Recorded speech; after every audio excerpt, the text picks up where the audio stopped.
Welcome everybody yet again to another video. This time we're looking at the Premier League. Could this be the year the top six get broken up? Will Liverpool finally win the Premier League since it's been formed? Will the promoted side stay up? We'll certainly give our opinions and look forward to the reaction of yours. Get involved, leave comments on who you think will be the top six or who will go down. Please hit the like button if you have your club in the Premier League or you just love a bit of football. Thanks again for viewing the previous videos. I will link them down below for our predictions for the Championship, League 1 and League 2. Get involved with them as well. But let's get to this. And who's our first team who we think will be bottom of the Premier League this season? So to finish bottom, we fancy Brighton and Hove Albion. The Premier League era that ends this season, I feel. Brighton, struggled to the end of the last season with 9 Premier League games without a victory. A couple of positive results in that run-in, but mostly, hugely disappointing end to the season for Brighton. Have they improved the squad this year? Probably not. Trossard comes in from Genk for £18 million. He looks an exciting player, and he'll look to fill the boots of fans' favourite Anthony Knockaert, who's dropped down to the Championship. They've signed Matt Clark from Portsmouth, who comes in, who's got a lot of experience for a young man, and will be one for the future. Already talk of him going on loan into the Championship. And possibly Adam Webster coming in from the Championship into Brighton to try and steady the defence, who, with Lewis Dunk being linked with move away, that probably will be looking a little bit weaker this year for Brighton. I don't see where a lot of the goals come from unless Locadia tries to find his feet in the English League. For me, Brighton, Potter I rate quite highly as a manager, but he'll need to start from scratch and build his own squad together. So for me, Brighton to finish bottom this season, or at least get relegated anyway. When talk at the start of the summer that Newcastle United were going to be taken over by rich owners, Benitez will be given a nice little war chest. You cannot help but feel, a little bit of happiness for Geordies in the North East. In the end, it turned into a bit of a nightmare. Benitez left. The takeover didn't happen. Ashley stays. In comes Steve Bruce, Newcastle boyhood fan, ex-Sunderland manager, and the fans haven't really taken to it very well. And you can't help but feel Newcastle will be on the struggling side of it this year. Bolstered a little bit of Joe Linton coming in for just shy of £40 million. A bit of money that Benitez would have loved to have splashed around for a top striker this year.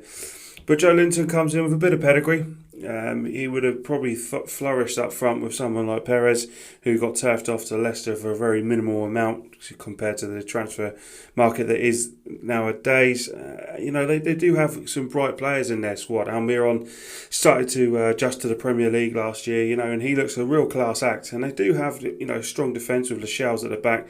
You kind of feel that Newcastle is still 3 or 4 players short from competing very well.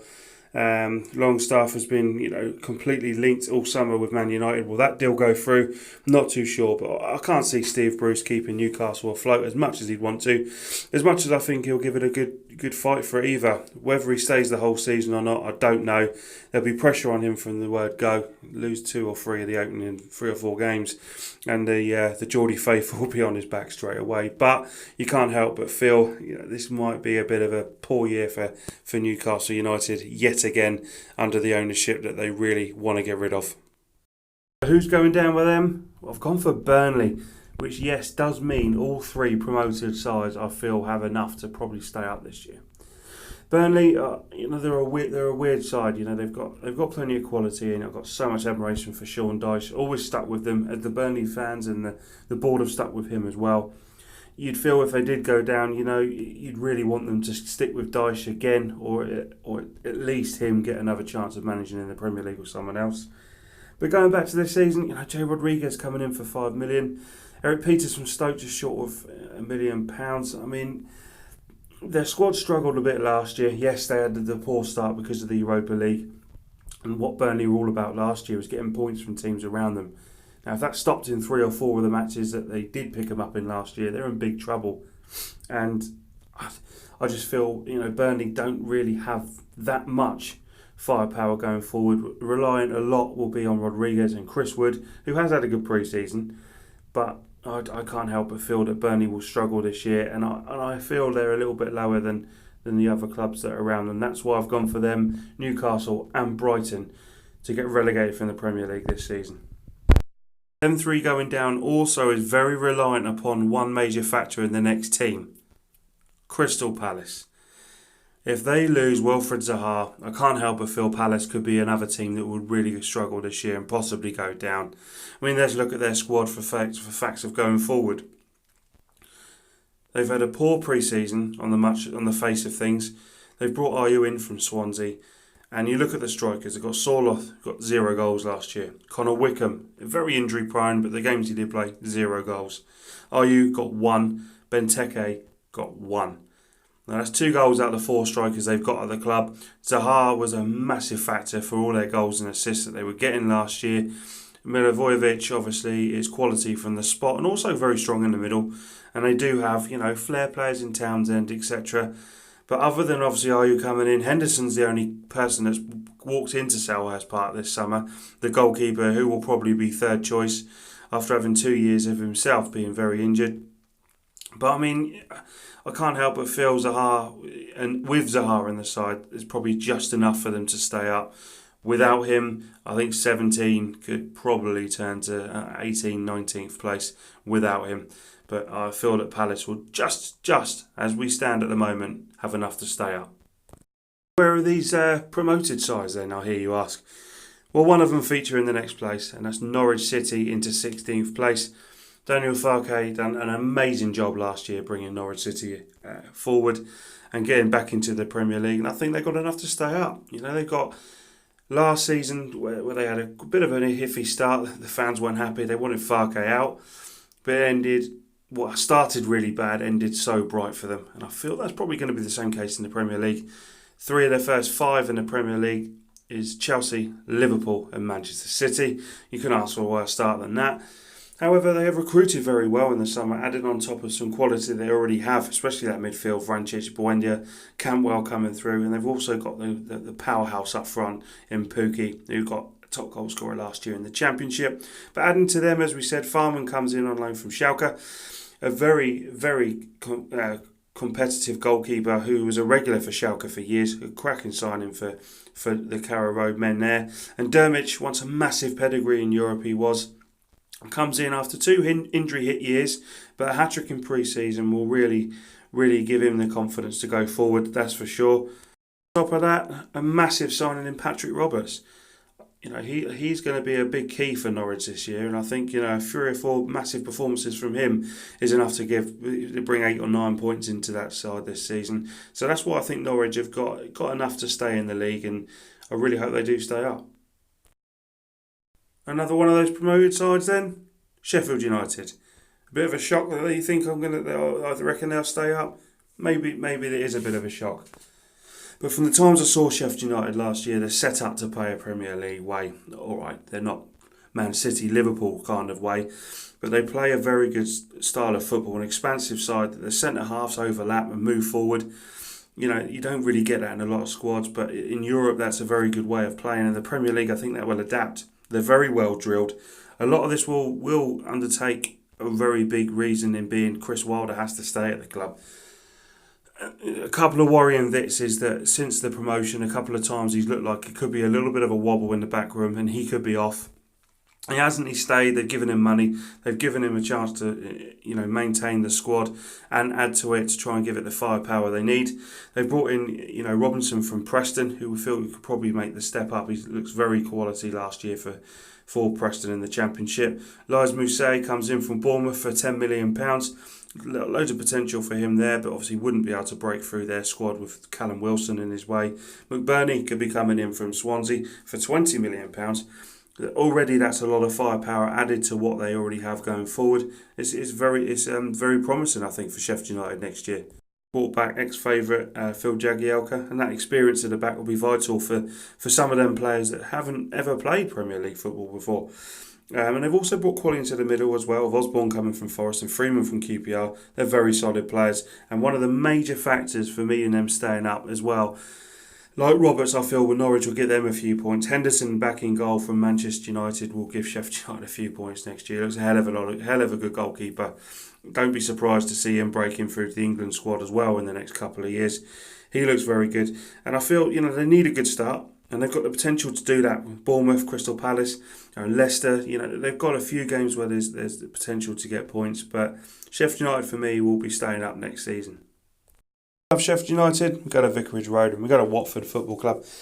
Watford, hammered in an FA Cup final was never nice.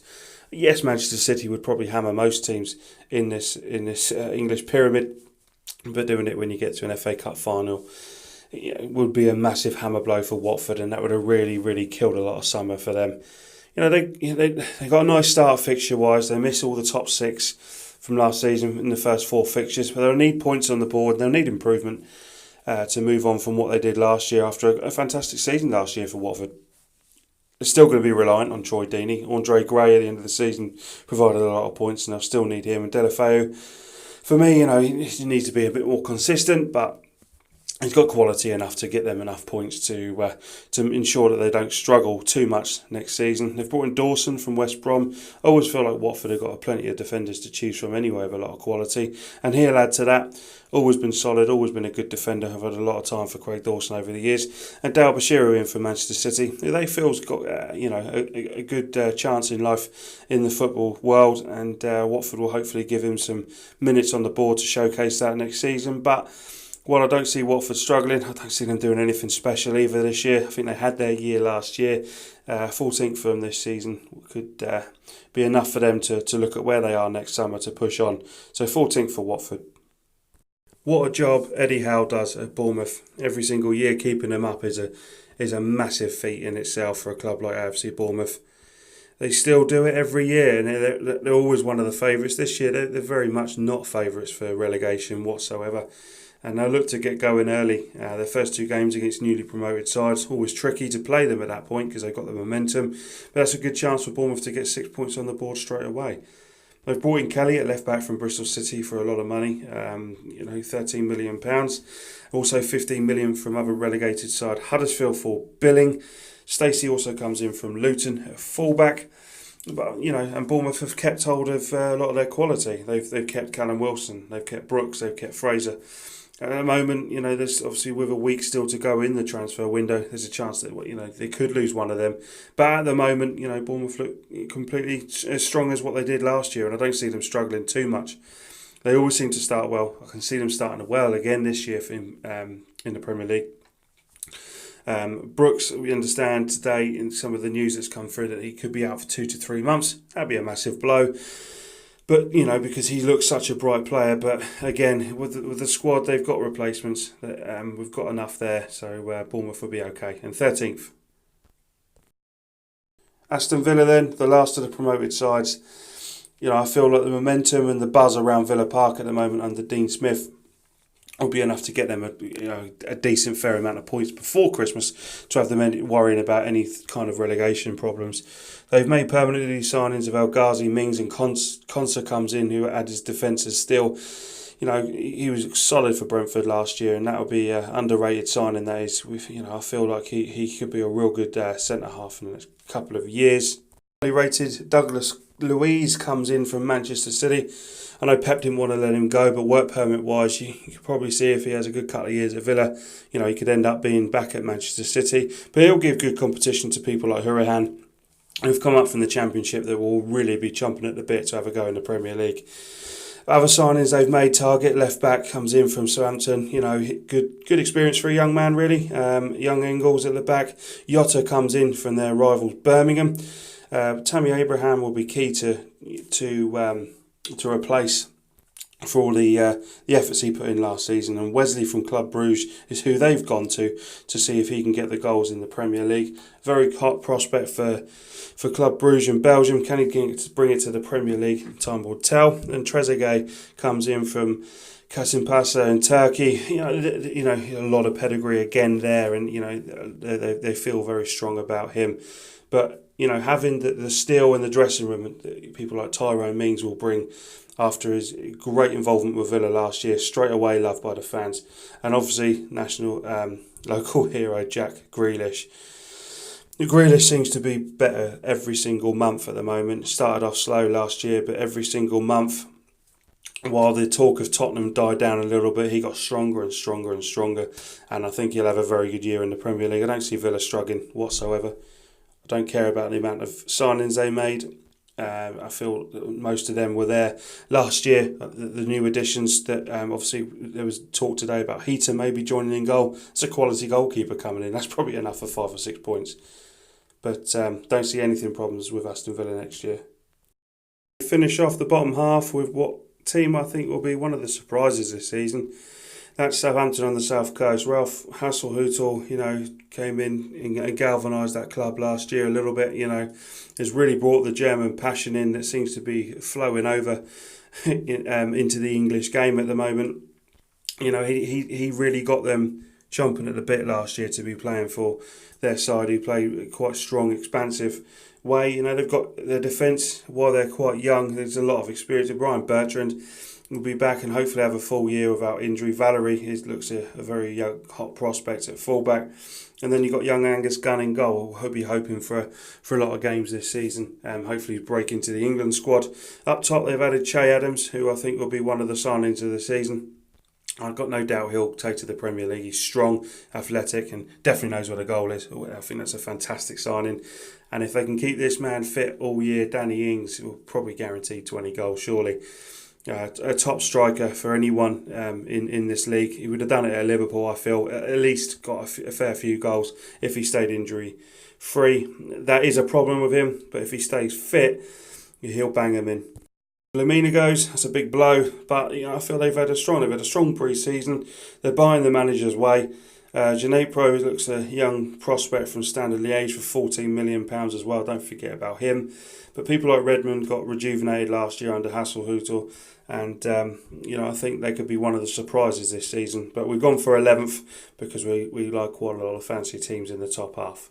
Back Birmingham way, we go with Wolves. Now, Wolves are one of the teams I really want to go and watch next season.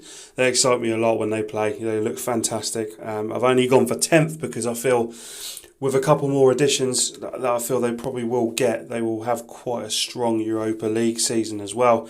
There's no reason why they can't get to the quarterfinals and beyond. The way Nuno Espirito Santo has got them set up is truly fantastic. And what a side they've been to watch in the last couple of years. Even in the Championship, players like Neves and Costa, they were fantastic to watch then. But last year they were even better, bringing in the experience of Moutinho, Jimenez up front, who now they've made permanent. A fantastic season for them. I see it not as similarities to Burnley last year.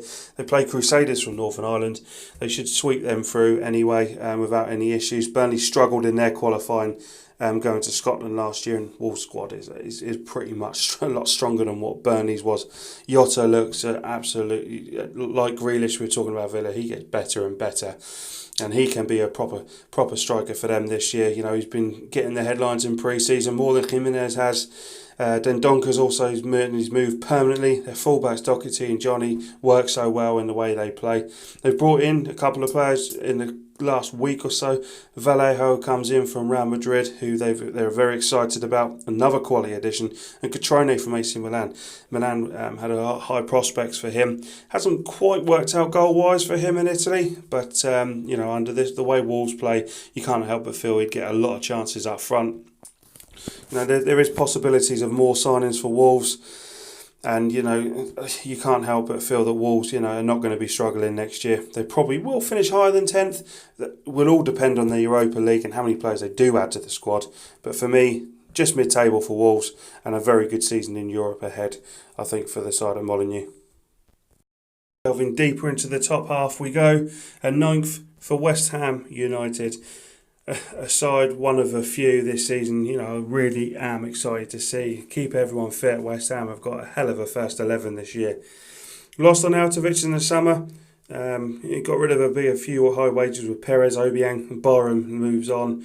I don't feel that's too much dent on the squad. I feel Arnautovic was a bit of a passenger last year anyway, mostly. And I know West Ham fans, aren't really bothered about him leaving. It stops the attitude that he probably bring around the place. Felipe Anderson is just, he looked world class at times last year, and he's a massive plus for West Ham going forward next year. as are fit again Lanzini and Yarmolenko. They all feel like two new signings. Lanzini's got a load of potential and he's absolutely quality. If he stays fit for a whole season, you can't help but the man that they signed up front will get a hell of a lot of chances with the players behind him. Sebastian Haller, I mean, he comes in after a fantastic season at Eintracht Frankfurt where he played up front with Jovic, who's moved to Real Madrid. And Haller will be that strong striker that West Ham have always wanted, that they seem to get up front. He's got a lot of qualities, and one of the main qualities is he knows where the back of the net is, and that's key in the Premier League, obviously, in any league. And also Fornals comes in, a great under-21 tournament, a very hot prospect from Spain. Raised a lot of eyebrows that he went to West Ham after being linked with a lot of top other clubs around Europe. But with him in the middle, he'll probably keep out quality like Wilshere, who will only probably have to sit on the bench this season. But get Man City out of the way first games. They've got a great start with Brighton, Watford, Norwich, then they play Villa. That's a great opportunity for West Ham to get the ball rolling, have a good start, and I feel they'll have a very, very good year this year for West Ham. In a year that, some of the top sides are wobbling, can West Ham be one of those sides that break in at the top?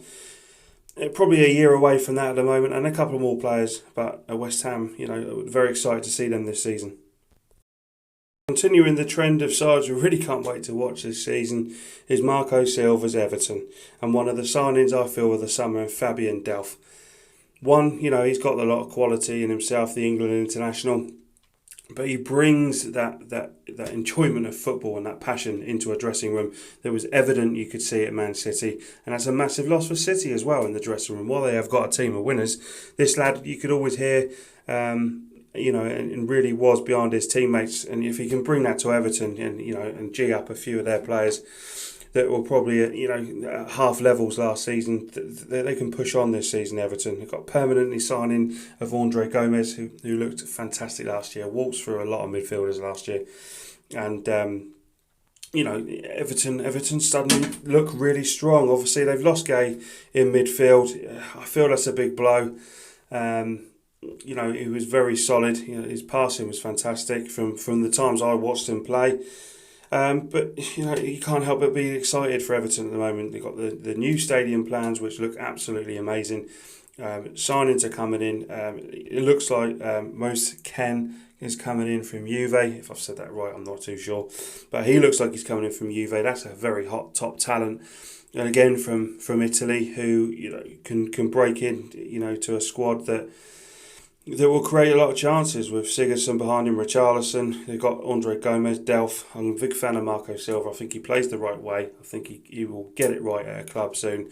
And why not be Everton? Everton can challenge for a trophy this season. And why not challenge for a Europa League space? 8th place will be a good year for Everton, but they're capable of more. It's exciting times at Goodison Park. 7th. Hear me out. I feel Chelsea will be about around the 5th, 6th, 7th place next season. One, there's no guarantees that Frank Lampard is the man to take them forward. However, I do feel he's got enough pedigree as a manager, and he does talk a good game, especially in his press conferences, etc. He walks into Chelsea with the transfer ban and a lot of young players coming through. I feel this will be a happy year for Chelsea, even if they do finish in 7th.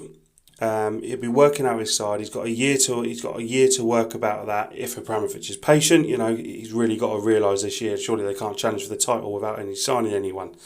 Obviously, they do have 2 additions really. Kovacic comes in permanently, and Pulisic comes in from Borussia Dortmund, who they signed in January. We'll finally get a chance to see him at the Bridge. He's a fantastic player. He will have to deal with the toughness of playing against the fullbacks in the English league, but he's got potential. He brings back with him from Derby Mason Mount and Tomori, who's used quite a lot heavily in pre-season. Mount has definitely got a heavy future in the Premier League, and hopefully that will be with Chelsea as well. And obviously the quality of Hudson-Odoi and Loftus-Cheek's a massive blow with their injuries. They would have really featured heavily, I feel, with Lampard, and it's a big miss for him. I'm sure he's gutted that they're out injured.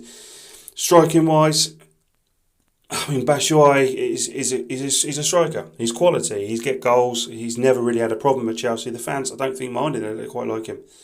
Tammy Abraham comes back after another good year in the Championship with Aston Villa. He's capable of scoring if he's given the run, and he has featured again very heavily in pre-season. And they've got Giroud. Giroud, you get what you get with him. He's solid, he's strong, he knows where the goal is. They've got three strikers that know where the goal is. Are they strong enough to take him to the top four? I'm not too sure. Barkley's looked fantastic in pre-season, absolutely excellent. And that's another bonus for Frank. He's got these players that are going to really be passionate and really want to play for Chelsea. Seventh looks bad on paper, but honestly, I think Chelsea will get a lot out of this season, and it will steady Lampard very well for the future. I think this season we can see a lot of shocks in the Premier League. And I think the top six are at threat from two or three teams. And the next one in sixth place we've got, who are capable of higher as well, Leicester City. Brendan Rodgers, massive fan of the way his side set up and play.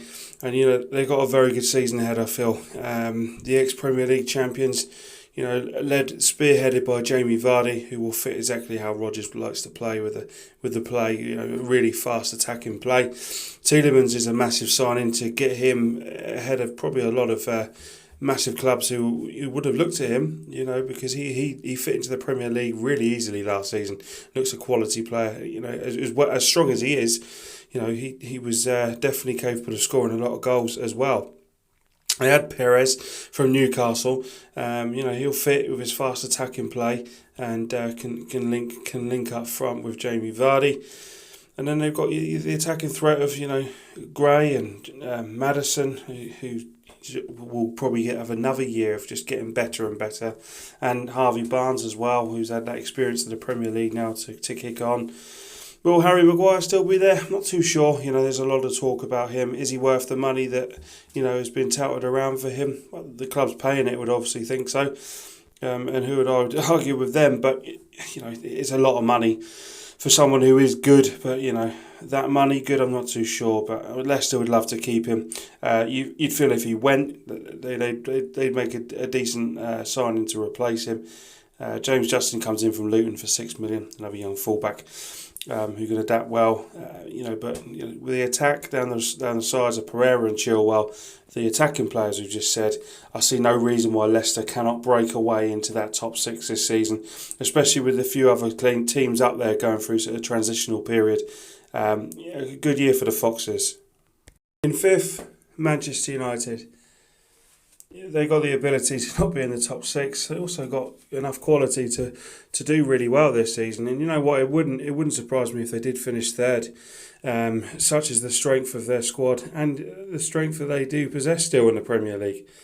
But I've gone for fifth. I don't think Man United fans. I've seen a lot of pages and chats that United fans are dreaming, that they think they've got a squad capable of winning the league, blah blah blah. To me, I don't see United fans being happy at all. I feel that they could probably be a bit concerned about what's going on at the moment. The situation around Paul Pogba just is not helpful. To me, he's a class player. He's a top draw player, and capable of fitting into any team and being quality. I just think the advice he gets or whatever is his background is in the football world, it's just not helpful for him. And I think the whole Pogba scenario doesn't help Manchester United.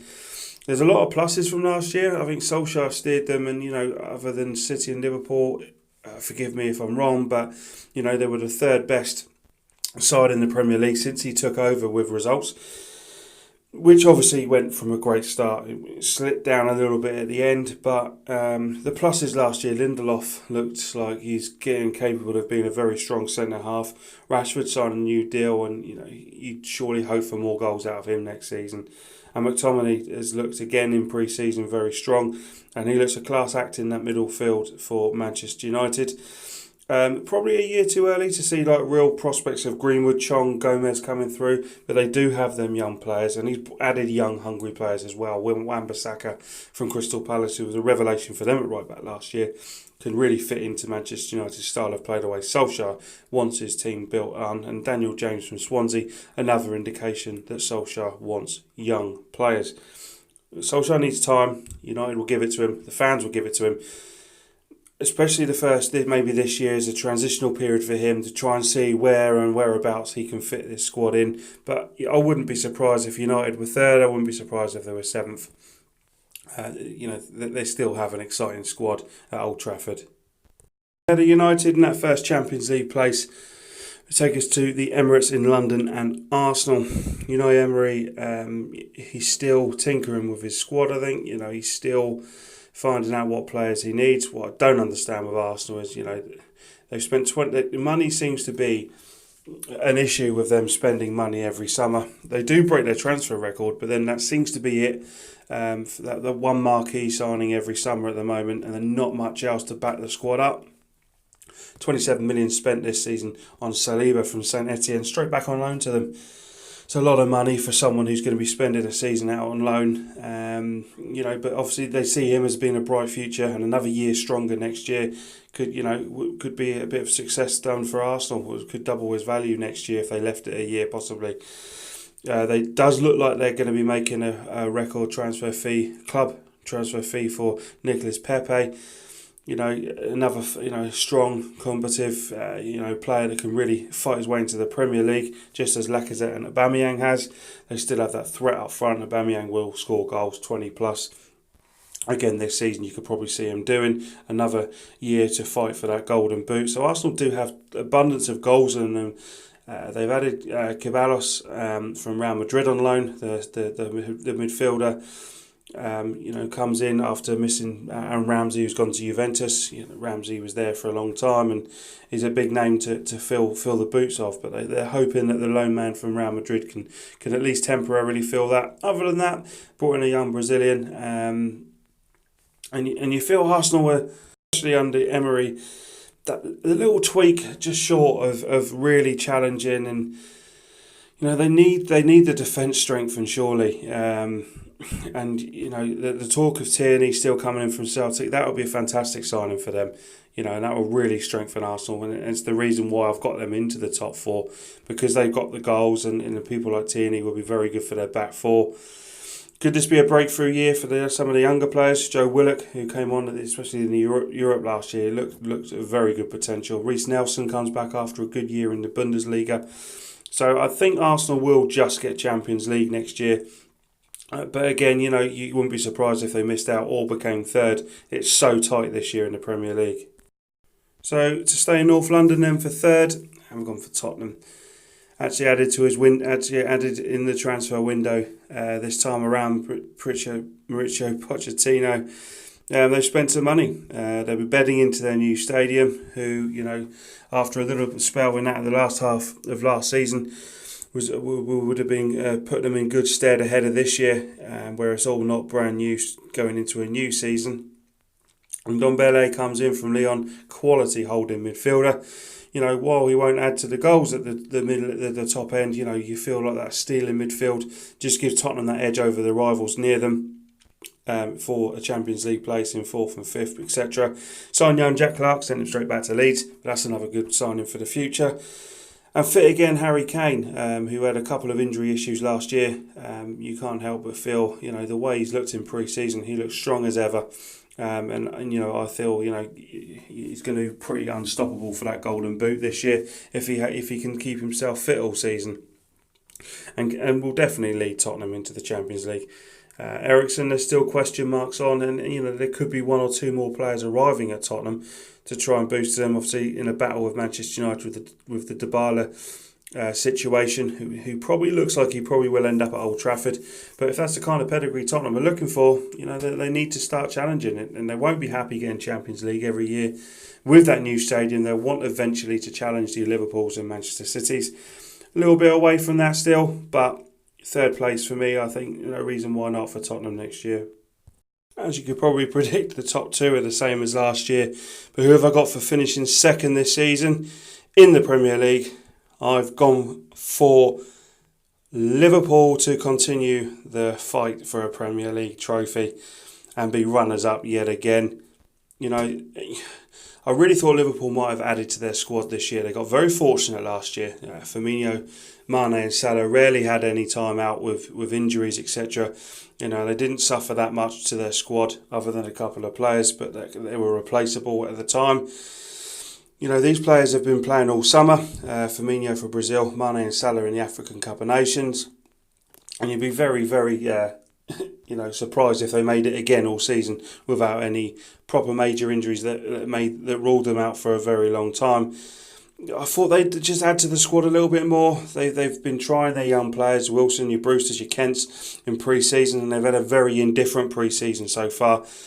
The big boys are just starting to come back into pre-season to set them up for their game next Friday night against Norwich City. They've got the quality to definitely be top two. I think they'll just be a little bit further away from City this year. I really do. I think City might even extend the points by winning it this season. And Liverpool still do have a week to add a couple of players, but young youth and the future is what he seems to be looking at and bringing in at the moment with the lad from Fulham and from Holland. And maybe Liverpool needed a couple more in that midfield area and in attack to complement any of them players. They can rotate a little bit, but he hasn't. They've got the same squad as last year pretty much, and that squad was a hell of a squad. It was phenomenal. Some of the football they played, the Champions League winners, and you can't deny Klopp having a go at the title yet again. But I've gone for second for Liverpool. So that means champions again for me, Manchester City, last year's winners, strengthened with Rodri, £63 million coming in from Spain, and that holding midfield role where Fernandinho will one day move on from. What a quality addition that is to bring into the squad in Rodri. Angelino comes in, returns back to the side that he left, and it's just over £10 million to cover at left back, which was always a bit of a problem area for City last year. Del fitted in there, Mendy was in and out injured, Zinchenko comes in. It's a bit of a problem area fullback for City, so they've strengthened there as well. They have obviously lost their leader, Vincent Kompany, but in Laporte, he looks outstanding, and in him, they've got a real leader at the back again to fill the shoes of Kompany. He played most of last year, Laporte. Absolute class act. I don't see City slipping away. In fact, I see them getting stronger and moving more forward. There's obviously talk of Leroy Sané leaving. Probably wasn't involved as much as he would have liked last season. But them types of players will want to be playing week in, week out. Fortunately, City have got so much quality; it's pretty impossible for players to do that. But what else can you say about Man City? Sheer quality, sheer joy to watch most of the time. And I just feel they'll be champions yet again. So Manchester City for the Kings of England for me. So there we go, guys. That is my prediction for the Premier League this season. Let me know what you think. Put down in the comments who you think will win the league, who you think will make the Champions League. What team is going to be the shock this season? Which three sides are going to be relegated? Which sides you feel, out of the newly promoted teams, who will do better? Please like the video. Like it if you're a Premier League team. Like it if you like the Premier League. Like it if you love football. And just like it because you feel the buzz of football coming back again. We kick off again in less than 24 hours in English football, where Luton entertain Middlesbrough. We're all ready for it. We can't wait for it. Thank you again for watching. Check out the other videos below. I'll be back for more videos throughout the season, previewing and reviewing weekends that have gone by.